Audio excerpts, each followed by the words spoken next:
What is the best DPS build for Invocators in raids? A lot of things have been changing with the new raid and all the legendary items that we got. And maybe you feel like you can't compete anymore with other classes like, for example, the Fury or the Scorpion. Well, let me tell you something. We as Invocators, we have to adapt our playstyle. We have to change abilities or sometimes even completely switch up how we play. If you want to compete with a lot of the other DPSs right now, you have to adapt. I already finished all the raids on the hard mode, and I can tell you, if you're still playing your classical dot build with a lot of curses, you are not using your full potential of your class and you won't be able to keep up with all the other classes. But no worries, in this guide we will talk about the gear, runes, artifacts, masteries, and also about different skill layouts. And I'm not just simply giving you all of that, I'm actually trying to explain why I do certain things with all the details so you actually understand the reasoning behind it. And then you can decide on your own,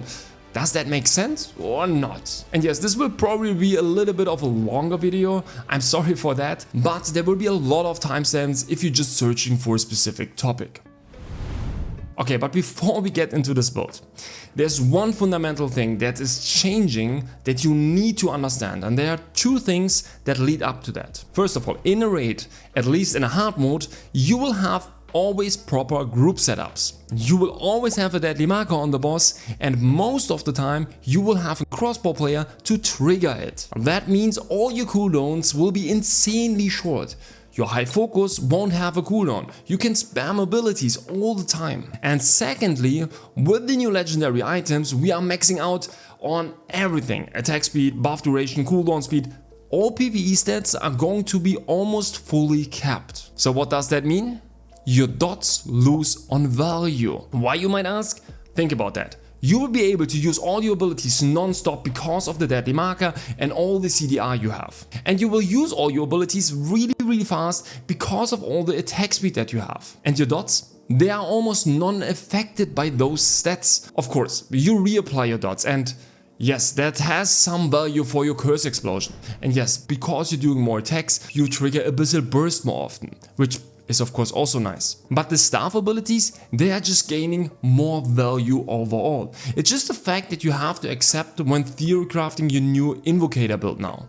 And please don't take a 5 million HP dummy test as a benchmark for a good raid build. That's simply not a raid setup. There are so many variables in a raid that you have to consider. Everything just changes in a proper group setup. And you just have to consider this if you're doing your build. So yeah, I will bring that up multiple times in this video, but I just wanted to talk about this once at the beginning so we all know we have to change things. Okay, now let's get into the build.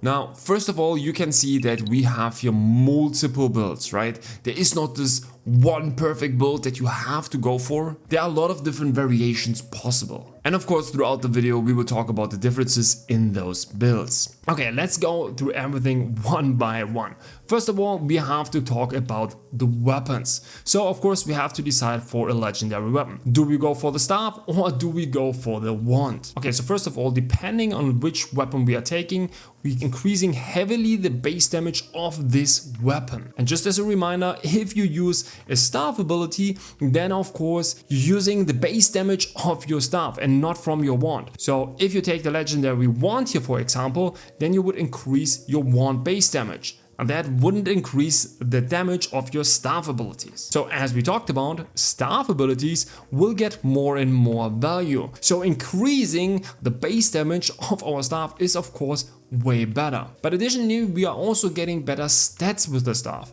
So as you can see, we're getting here 17 wisdom and 12% cooldown speed. If we look onto the wands, we are getting 18 wisdom and 22 mana cost efficiency. Of course, mana cost efficiency is not bad, but trading that for cooldown speed is just way worse. So we will be going always for the legendary staff. It's just the best choice we can make here. And now again, ask yourself, what is it doing that we are increasing the base damage of our staff but not from our wand? Again, we are increasing the value of our staff abilities and decreasing the value of our wand abilities. So all of our curses and dots lose on value. Okay, now we go with the legendary staff. Now the big question is, what kind of passive do we put in? I think there are two good options that you can take. You can either go for the Dagon passive, which increases our fire damage and our dot damage, which is really good. But you could also go for the Delulu passive if you would have the possibility to do it. The Delulu passive is also really good because Meteor is just one of your biggest damage abilities, and increasing the damage and reducing the cast time is just insanely good. But of course it's just really hard to get, and we have to test it out how high the cooldown in the late game actually will be with all of the cooldown speed. But if I were you, I would just go for the Dagon passive, and that's it. Now the big question, what kind of wand do we pair with the legendary stuff? So there are of course a couple of options. You have the Codex of Deep Secrets, you have the Deckman wand, you have the upgraded Tavern wand, and you have the non-upgraded Tavern wand. So by far the best wand is 100% the upgraded Tavern wand. The effect that you can actually reduce the armor of your enemy by 10% is kinda ridiculous. Because this will not only increase your damage, this will increase the whole damage of your whole party, which makes it just really broken in PvE. I really don't like that arc boss weapons now also are in PvE almost mandatory, but you can't do anything about that. This is just by far the best wand in PvE. Now let's say you don't have the upgraded Tavern wand, then I would suggest you to always go for the Codex of Deep Secrets. It's by far the second best wand that you can play right now. This is just simply because everyone that I know who tested Codex versus Tavern versus Deckman's wand came to the conclusion that the difference is really low. Of course you have to adapt your build and your gear and whatsoever, and then the difference is non-existent. And now with a shift more towards staff abilities, it's now just better to go with the Codex simply because you're getting the additional species damage, which gives you more damage with your staff abilities. And if you would go for Deckmans or for Taverns, you would trying to increase your dot damage, but this is exactly where the value shifts, and we should try to amplify the damage of our staff abilities. Now we talked about our weapons, now let's talk about our gear. So first of all, we have of course to decide which kind of legendary item we use in our gear. And as you can see, I have here different builds with the helmet, with the boots, with the chest, with the pants, and also with the cloak. And I can already tell you, all of these builds are viable in PvE. There are of course differences, and I have my favorite, but you can make everything viable. This is not a big deal. If you're also doing a lot of PvP, just do your build for PvP. Let's say you use the helmet and then you go for this PvE build. Okay, but besides the legendary items, you of course have some sets that you want to use. So first of all, you always want to have a crit multiplayer set. So you either want to play with the Spectral set or you want to play with the Trans set. So the Trans set gives you more critical damage the further you are away from your enemy. This is something you will never go for in a raid. And there are two reasons for that. First of all, if you play with the Codex, you only have a 14-meter base range, which is of course really bad. And secondly, in a raid you will always play close to your team members because you want to get all the buffs. Most of the time you're even clumping on a place, then a mechanic comes, you spread real quick, and you will always stay pretty close to the boss, so you're getting also the Da Vinci, the Blood Devotion or whatsoever from your melees. So all of the different buffs that increase your damage. It's so important to stay close to the boss. That's why you will never play with the Trans set and you will always go for the Spectral set. The good thing about the Spectral is also that you always only need two pieces. You will always play with either the helmet, the chest or the boots. If you want to do a good PvE build, you have to play with two out of these three items. The next set that you see from time to time is the Ardent 2-piece. The Ardent 2-piece just gives you a lot of good stats and also a lot of mana, which can be in a lot of builds really good. The only problem is that you can only play with the head and the pants. There is not really another option. All the other three pieces are really bad in PvE. But these two pieces are really good because they come with really good traits and good base stats. The next set that you often see is the Void set. This is also a pretty good set, not because of the effect. The effect gives you 20 max damage, which is in the late game now really not a lot anymore. But the good thing about this set, the gloves, the chest and also the pants have really good stats on it. So the 20 max damage is just something you're getting here on top of that. And the last thing we of course have to talk about is the sacred set, which a lot of people are playing because it is increasing your dot damage. And I really try to make that viable in different builds, but I just have to say, these items are so incredible bad from stats. You will lose some attack speed, some buff duration or whatsoever. You will lose something that will decrease heavily your damage of your staff abilities. This might have been okay before the legendary weapons and against dummies, but if you're in actual raid setup right now, you will lose damage if you play with this set. Okay, now let's come back to our builds. So when you go through the different builds here, you will see that these builds will just have a variation of the sets that we just talked about. Sometimes I'm using the Spectral hat and boots, and sometimes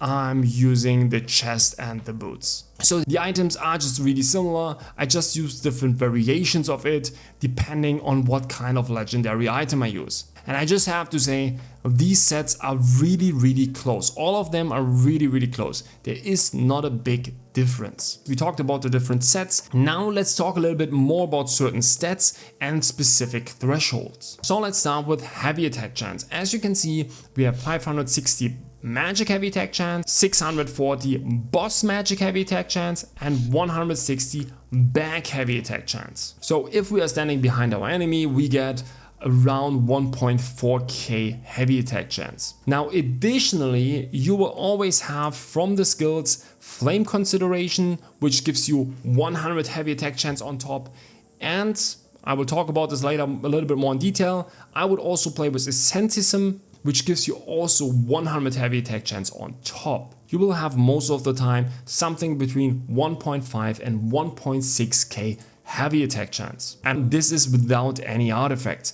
But heavy attack chance is just by far one of the best stats in the game, and you always want to have at least 1.5k heavy attack chance. It does not matter what you're playing. Everyone should always have 1.5k heavy attack chance, because every percentage of heavy attack chance increases your damage by the same amount of percent. So let's say we have 1.5k heavy attack chance, which gives us a 60% chance to heavy attack. Now this will increase our damage by 60%. This is just how the game works. If you're missing out on that, you know how much damage you will lose, right? This is just such a powerful stat that you always have to max out. And yes, it has heavy diminishing returns, but pushing that really high is not a big deal because the percentage damage increase is just always completely broken. Now let's talk about crits. Now we have right now here 1560 crit, and I can already tell you this is too much. I have seen builds that play with over 2k crit. Guys, you are literally wasting your stats. You will always have at least 1 or even 2 deadly markers on your boss. That means 250 to 500 more crit. So yes, the cooldown reduction is not stacking anymore, but the crit increase is still stacking. Then you're also getting crit from a crossbow player and so on. If you have here 1.5k crit, you will probably around 2k crit anyways all the time. So what I haven't tested is if all the raid bosses actually have endurance. But even if they would have, let's say 500 endurance, if you have 1.5k crit, you're still maxed out. Like, there's no need to go higher, because you get just passively so much crit from all of your teammates. But I'm reviewed a little bit my VODs. I'm pretty sure that raid bosses still have no endurance. If someone already tested this, please let me know in the comments. But I really doubt that raid bosses have over 500 endurance, so please don't go over 1.5. Even, I would say even this is too high. We just get a lot of crit because we go to 99 dex, and we just get passively through some items a lot of crit, which we can't do anything about, but you really don't have to force more crit than 1.5k crit. As soon as someone tested how much endurance raid bosses have, I would probably also change the trait on the cloak and would go for bonus damage or maybe some additional max HP. It's just something you have to understand. Forcing too much crit is not good. Forcing way too much heavy attack chance is also not good, but it's at least better than going for way too much crit. Okay, the next stat I want to talk about is buff duration and cooldown speed. So buff duration and cooldown speed is really important because we have some buffs that we want to have up on ourselves all the time. So we always want to have Valorous Barrier and High Focus up on ourselves 100% of the time. And what do we need for that? Cooldown speed and buff duration. But even though buff duration and cooldown speed is really good, you don't want to overforce it. Because if you have a really good party, you actually don't need a lot of cooldown speed and a lot of buff duration to have a 100% uptime of all your buffs. Like I have currently around 55% buff duration and 45% cooldown speed. And in a lot of groups, I have a 100% uptime on my high focus. But of course, you don't always have the group that plays perfectly around with his deadly marker, always plays with AoE high focus, and then you won't have a 100% uptime on your abilities. Then again, having a lot of buff duration and cooldown speed is really important. That's why right now I also play with buff duration in my runes in the weapons. Because for me it's just super important that my high focus is always up. Like it does not matter when in the fight, I just always have it up and I always get the additional cooldown speed and just lets you spam your abilities even more. If you really want to max out your buff duration, you should play for sure with the legendary chest, because the chest gives you a buff duration trait, so that could mean you would go to almost 80% buff duration. But of course you always have to sacrifice something, and in this case I think you would sacrifice 10% attack speed. There's just simply always a trade-off. Both of these values are really important, but don't try to really overforce anything here. The next that I want to talk about is attack speed. So the more attack speed we have, the faster all of our animations will be. And since we will heavily decrease the cooldowns of all of our abilities, it's of course really important that we can also do our animations really fast. And just to be sure that we understand this does not only count for your chargeable abilities, this also counts for all of your instant skills. The faster your attack speed, the faster you can do your rotation, you can buff yourself faster, just everything goes faster. And here it's important, it just takes this value, these 0.32 seconds, and this value is being influenced by dexterity and by your percentage attack speed. So to give you a little bit of an example, I've seen a lot of people go here with double stats in their heroic effects. And this is of course really good because you're getting more base damage, which is always good. But just to give you an idea what that means. So as you can see right now we have 0.36 seconds on our attack speed. Now if we change that to percentage attack speed, we're getting 19.2 percentage attack speed. Of course there are diminishing returns, but these 20% will reduce our animation time by 12% or around 11%. So all of our animations will be 11% faster. That means your buffing will be 11% faster. Charging your fireball, charging the meteor, everything will be 11% faster. And with all the low cooldowns that we have, you will probably understand that the value of these 19% attack speed is way higher than getting maybe a little bit more strength or perception, because dexterity and wisdom will be anyways on max. So of course getting a little bit more strength or perception is also not bad, but getting 11% faster animation times overall is way better. That's why going for a lot of attack speed is just really valuable in raids. The last stats I want to talk about is all the mana stats. I've seen a lot of people really trying to force a lot of max mana. And yes, max mana is good and increases your base damage. Really powerful. And it's also funny to go for a 30k max mana build. But the value of it is again not that crazy. It's better to have a well-rounded build with max crit, max heavy attack chance, max cooldown speed, max buff duration, just everything maxed, and then you take as much max mana as possible. Of course on our resonance effect we will have always max mana. If we can go for max mana on our traits, we will of course also do that. But really heavily taking items just because they have max mana and are then just completely shit is not a good way to itemize. It's always way better to have a well-balanced, well-rounded build. Okay, and then for mana cost efficiency in mana reg, usually having over 10% mana cost efficiency after you lose so much mana cost efficiency from Forbidden Sanctuary, and 1k mana is more than enough to sustain through all of the raids. Okay, these are the most important stats we have to talk about. Of course, there are also things like skill damage resistance and skill damage boost, but you just always go for that if you can. Now there are just a few things left open. First of all, what we haven't talked about are the accessories. I think this is a pretty common 6-piece set, which you simply see most of the time. Now you might ask, how good are the new accessories and are they worth it? For PvE, I would never build them. They are just way too expensive. Of course, there is a set combination which can be quite nice, and this is the set where you get additional critical damage. You would go for the necklace, the bracelet, one ring and the earring. Even though for the earring you don't have the back heavy attack chance anymore and only the front heavy attack chance, I still think it's really good, because in every boss fight you can hit from the side. It's absolutely no big deal. And the front heavy attack chance is still good for the second phase of the last boss. So if you are getting the items and you have the time, then going for these 4 pieces can be a good option. But is it actually worth it? I don't think so. If you're just doing PvE, I would rather wait for the legendary accessories and would just stick with those 6 accessories. Other than that, there's not a lot of variation, and I think one of my builds I went here with the burnt silk wassash. But yeah, I just did that because I was pretty low on wisdom and I wanted to increase my wisdom a little bit.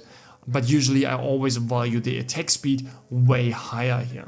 Now we talked about the accessories, now let's talk about the runes. So in a raid we shouldn't play with really low HP. So what I would suggest you is you go for the necklace, the bracelet and the 2 rings. You go for rune synergies. Here I would always go for potion healing or skill damage resistance.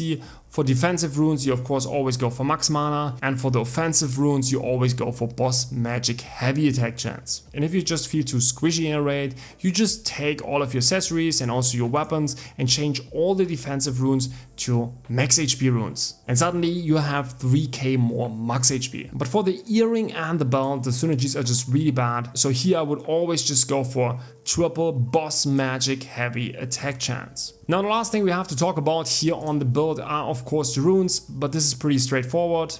We of course always go for the 4-piece chaos set, so that we're actually getting the 9% more crit damage. Then we are going for the Plains Ravager Solar Stone, which gives us an active that increases our base damage, which is the only useful offensive Solar Stone in PvE. And then we go for the Abyssal Beast Lunar Stone, which always increases passively our base damage by 4% if we use a control skill. And even our Focused Firebomb is a control skill, which we will spam all the time, so we will have this passive all the time up. For the artifacts itself, you just go down to the DPS Builds and then you can see what kind of traits you want to have on your artifacts. Now we talked about all of the different stats, and yes, all of these builds don't differ too much. But my favorite is still the one with the cloak. First of all, it's not losing in damage to one of the other builds here. And on top you're getting these 200 skill damage resistance, which makes your life just way easier in all raid bosses. So this one is just my overall favorite, but just go in, use the compare tool and see what are the actual differences here between all of those builds. Okay, but I think we're finally done with talking about the gear.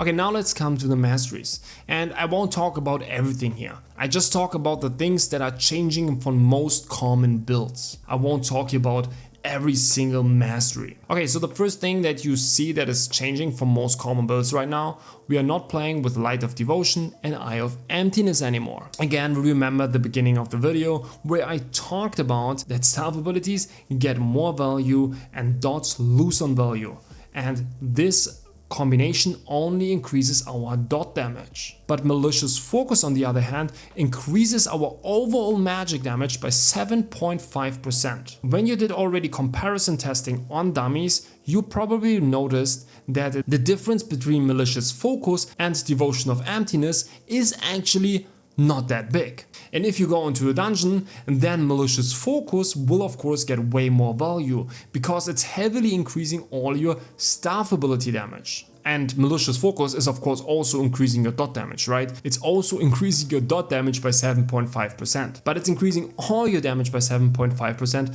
which is of course way better. Now then, you don't have to play with Vampiric Onslaught. You have to play it currently in the first fight because it's such a damage check. But for the second and the third boss, you actually don't have to play with it. Of course, you deal way more damage if you play Vampiric Onslaught, but you of course lose all the healing. So if you really don't want to min-max all your damage, then of course you could go for this build where you don't go for Vampiric Onslaught. You would deal a little bit less damage, but you would of course stay with the healing. I just prefer playing with the Vampiric Onslaught, but if you're just learning, especially the second and the third boss, just go with the healing setup, because here it's more about playing the mechanics correctly than just pushing crazy damage. Other than that, I think there's really nothing special. Most people play at least with a really similar setup. Okay, one last thing here for the wand. This ability, Corrupting Hit, loses a lot of value now in raids. Because in raids you will have low cooldowns, means you will spam abilities. And if you spam abilities, you're not doing auto attacks anymore. So you will way less frequently do auto attacks and apply all of those stuff. And additionally, time for punishment will be anyways always applied by the healer and will have a 100% uptime on the boss. So this is anyways not that important. So overall, this ability just loses a little bit of value. Additionally, I'm currently experimenting with a second build where we go for Dark Apostasy, but we will talk about this in a second when we are on the skills. Then we come to the staff masteries. Here, nothing really changed. There are still not a lot of good passives. The only thing that I changed, what probably a lot of people are still using, is I don't use dual cast anymore. The thing is that I noticed that I'm almost doing no auto attacks anymore in boss fights. Or for all of the other stats, there's really not a lot changing, and most people just play it at least really similar. Now let's come to the abilities. So first of all, let's talk about our active abilities. One thing that you might have noticed immediately is that we are not playing with Corrupted Magic Circle or the upgraded version Decaying Touch anymore. Simply because dots lose on value and reapplying your dots over and over is just not that useful. It's just way better to have more staff abilities that you can actually spam all the time. So we will also play with Ice Bomber more, and we will also play with Inferno Wave. It sounds kind of troll, but I did already test a few months ago, and this build is actually performing really well. Just simply because staff abilities are so good. But I'm also trying some stuff here out right now to replace Inferno Wave with Swift Healing, and then we play with Dark Apostasy so that we actually deal damage with our Swift Healing. But if you play here with a triple cast, I can already tell you this costs you around 1k mana per 3 casts. So this will cost a lot of mana. Maybe this could be something, but then we have to get a little bit more mana cost efficiency, and we have to see. But it's also for sure a really interesting ability which actually deals quite a bit of damage. And the good thing about this ability, it has a really short cooldown, so we are able to spam that non-stop. Of course we have to test a little bit more out, but this is for sure a really good alternative. Then for passives, I think it's actually pretty straightforward. This is what you would play if you're not playing with Devotion of Emptiness. The only thing that I'm changing is now this passive again, that we get additional mana reg and more heavy attack chance if we're standing still for 3 seconds. And in Dimensional Trials you often had to move a lot around. You don't have to do that on raids. Most of the time you're standing still for 10-15 seconds, you're just dealing damage, then you're moving around, doing a mechanic, and standing still again for 10-15 seconds. So you actually will be able to proc that most of the time. And then I have here of course this third build where we would go for our self-healing. We would play with Full of Corruption to get our Malicious Focus, and we would play with Devotion of Emptiness because we again have these dot masteries in. But still, I wouldn't change the active abilities here. I would play with the exact same abilities. Now one more thing that I was doing now in the harder raids, that I would be playing more of a support style. So which means we would play with the AoE high focus and also with Janus Rage. So we would increase the base damage and the cooldown speed of our whole party, and we would increase again percentage wise the base damage of our whole party. So usually if you have a good team, your healer always plays with Janus Rage now. You usually don't need this AoE heal, not even in the raid. And the AoE high focus is often actually being used by Liberators because they just deal a little bit less damage than Invocators, so it's better if they would use that, but most of the time people don't want to use that.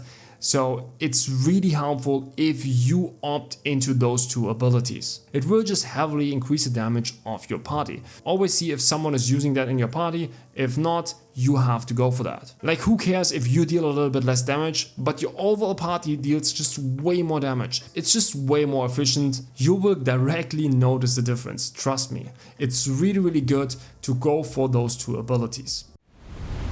Okay, we actually covered everything you need to know as an invocator for the raid. If you watched the whole video, bro, you are crazy, but thank you so much. If you still have any questions or something is unclear, feel free to ask me in the comments. If you enjoyed the content, don't forget to like and subscribe.